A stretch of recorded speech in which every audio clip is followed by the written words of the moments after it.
What can you tell us by looking at that in terms of the 7 days it's taken for that to happen, the fact that they seem to want to move in on Kiev and encircle it?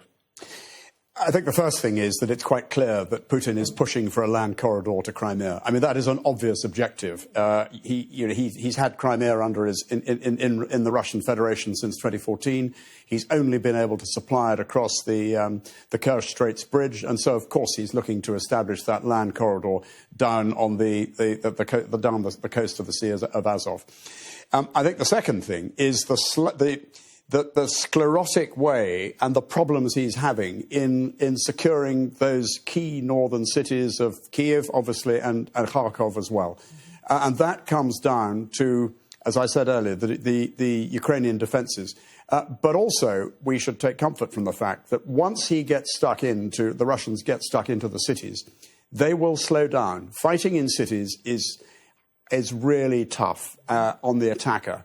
It swallows up huge amounts of manpower. Defence has the very definite advantage.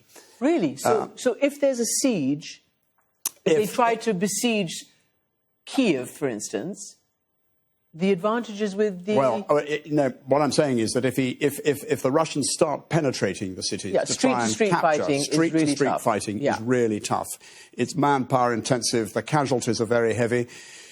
Of course, the other concern, and we're seeing it already, is the use of indiscriminate indirect fire. Well, I was going to ask you that because many have suggested that this 7 days of not being able to do what they may have thought that they were going to do in 2 days. In fact, a Russian news agency reported on the Saturday, that's 2 days in, Ukraine has returned to Russia, and they had to take it down immediately. Yeah. And so this is demonstrated, Putin is humiliated here. His military have not delivered.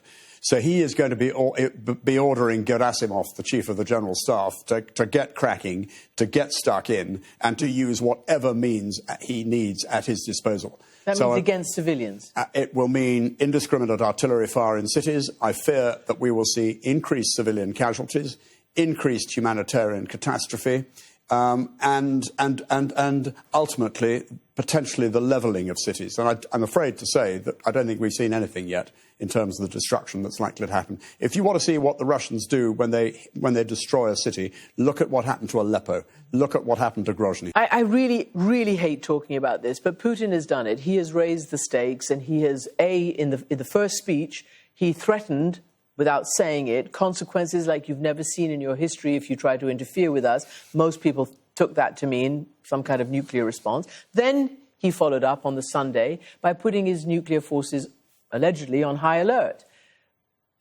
And I spoke to the former US Defense Secretary last night, William Cohen, who said, that he may think he can use, a small tactical nuclear weapon. What on earth does that mean? What is small, tactical, and what does it do? Is it even possible? What that will bring is total destruction for Russia, because ultimately NATO is defended by the ultimate deterrent, the nuclear deterrent. So any hint of use of nuclear weapons by Putin will bring down untold retribution on his people.